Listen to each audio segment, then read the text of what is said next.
State public service commission, जिसे राज्य लोक सेवा आयोग कहते हैं, इस एग्ज़ाम की तैयारी लगभग आईएएस पीसीएस एग्ज़ाम की तैयारी करने वाले सभी स्टूडेंट कर रहे होंगे। और ये सभी स्टूडेंट यह उद्देश्य बनाकर चल रहे होंगे कि या तो हम आईएएस ऑफिसर बनकर एज अ कलेक्टर हम किसी डिस्ट्रिक्ट में पोस्टिंग लेंगे और वहाँ पर हम समाज सेवा करेंगे। कलेक्टर के रूप में जो भी पावर्स दी जाएंगी, जो भी फैसिलिटीज़ दी जाएंगी, उनका उपयोग करते हुए हम समाज में एक नया बदलाव लेकर आएंगे। और इन्हीं स्टूडेंट्स में से, इन्हीं एस्पिरेंट्स में से कई सारे एस्पिरेंट ऐसे होंगे जो आईएएस ऑफिसर नहीं बन पाते हैं, तो वो अपने मन में यह लेकर चलते हैं कि चलिए कोई बात नहीं, हम पहली बार में कलेक्टर नहीं बन पाएंगे तो क्या हुआ, पर हम डिप्टी कलेक्टर बनने के माध्यम से एक लंबे समय के बाद फिर कलेक्टर बनेंगे।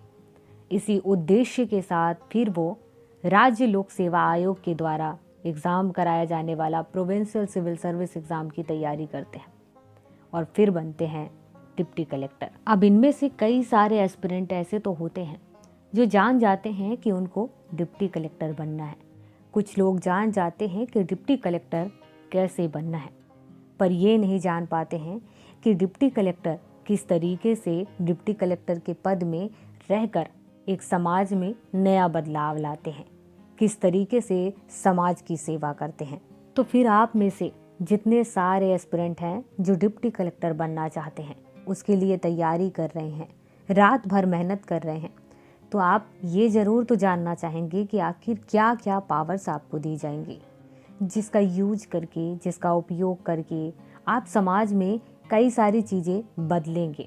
गलत को गलत करेंगे तो सही को सही करेंगे, और सही को कैसे ले कर के आएंगे, समाज में किस तरीके से आप अपनी मेहनत को यूज करेंगे। मेहनत का मतलब है कि आप जिस मेहनत से डिप्टी कलेक्टर की पोस्ट लिए हैं, इस पोस्ट का यूज समाज को बदलने के लिए, जिनकी स्थिति खराब है उनकी स्थिति को सही करने के लिए। आज भी समाज में कई सारी चीज़ें ऐसी हो रही हैं जो सही नहीं हो रही हैं। अगर वह डिप्टी कलेक्टर की पोस्ट को यूज करके अगर उसे सही किया जा सकता है तो आप उसे यूज करेंगे। जाहिर सी बात है, आप डिप्टी कलेक्टर इसीलिए बनेंगे। डिप्टी कलेक्टर की पोस्ट कोई छोटी मोटी पोस्ट नहीं है। ये एक ऐसी पोस्ट है जिस पर रहते हुए समाज में जो बदलाव करेंगे वो किसी एक इंसान के लिए नहीं, आपके अपने एरिया में सभी के लिए होगा। और यही सबसे बड़ी बात है इस पोस्ट में रहते हुए। जब आप डिप्टी कलेक्टर बन जाएंगे, उसके बाद जहाँ पर आपकी पोस्टिंग होगी, वहाँ पर जब आप अपने समाज में बदलाव लाने के लिए काम करेंगे, तो सबसे पहले आपका ध्यान जाएगा कि कई सारी योजनाएं समाज में लागू की जाती हैं, लेकिन शायद वो निचले स्तर तक लागू नहीं हो पाता है, जिसकी वजह से समाज में आज भी कई सारी चीज़ें नहीं बदल पाई हैं। सड़कों के लिए, भोजन के लिए, दुकान के लिए या फिर साफ सफाई के लिए, सभी चीज़ों के लिए योजनाएं लागू की जा रही हैं, पर निचले स्तर तक लागू नहीं हो पाता। पर एक डिप्टी कलेक्टर के पास अपने सब डिवीज़न में ये पावर दी जाती है कि वो उस योजना को निचले स्तर तक लागू करवाएं। और ये पावर है जिसका यूज करके समाज में पहला बदलाव करते हैं डिप्टी कलेक्टर। और मुझे लगता है कि आप भी इसी सोच के साथ शायद डिप्टी कलेक्टर बनने के लिए आगे बढ़े होंगे। अब जब आप बन जाएंगे तो समाज में पहला बदलाव शायद इसी कदम से करेंगे। इसके बाद डिप्टी कलेक्टर को दूसरी पावर दी गई है। ये पावर कानून व्यवस्था और शांति व्यवस्था बनाए रखने की है। इस पावर का यूज करके डिप्टी कलेक्टर अपने सब डिवीज़न में शांति व्यवस्था बनाए रखते हैं, कानून व्यवस्था बनाए रखते हैं।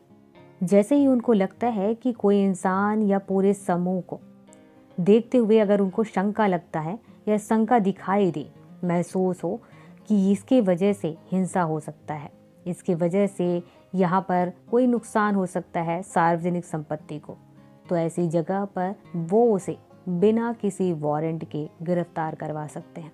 इसके बाद डिप्टी कलेक्टर को तीसरी पावर दी गई है, और ये पावर ऐसी जगहों पर यूज किया जाता है जहाँ पर आपदा आने की संभावना ज़्यादा होती है।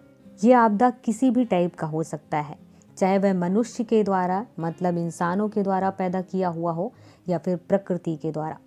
बस लोगों की जान बचाने के लिए, लोगों की हेल्प करने के लिए यहाँ पर डिप्टी कलेक्टर को ये पावर दी गई है कि लोगों की जान बचानी है। अब जान कैसे बचानी है ये आपके ऊपर फैसला होगा। लोगों को एक जगह से दूसरी जगह ले जाना हो, लोगों को खाना पीना पहुंचाना हो, चाहे जो भी करना हो, आप अपने तरीके से करेंगे और ये ऑर्डर आपके अधीन जितने भी अधिकारी होंगे और जितने कर्मचारी होंगे ये सभी फॉलो करेंगे।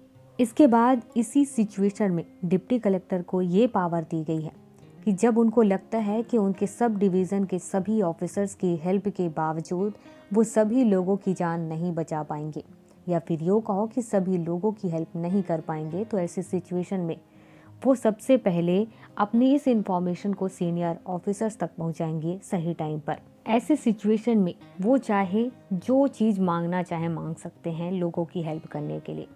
सरकार की जिम्मेदारी बनती है कि डिप्टी कलेक्टर जो चीज़ें वहाँ की सिचुएशन के हिसाब से मांगे हैं वो उनको दें। इसके बाद डिप्टी कलेक्टर के पास एक और पावर है कि वो स्कूल हो, चाहे अस्पताल हो या बाजार व्यवस्था हो, इन सभी को वो देखें और उसे सुचारू रूप से, मतलब कि सही ढंग से चलाने के लिए आदेश दें। अगर कोई इस बात को नहीं माने तो उसकी लापरवाही के प्रति कार्रवाई करें, उसे सजा दें। तो इस तरीके से आप अपने पावर का यूज समाज को बदलने के लिए कर पाएंगे।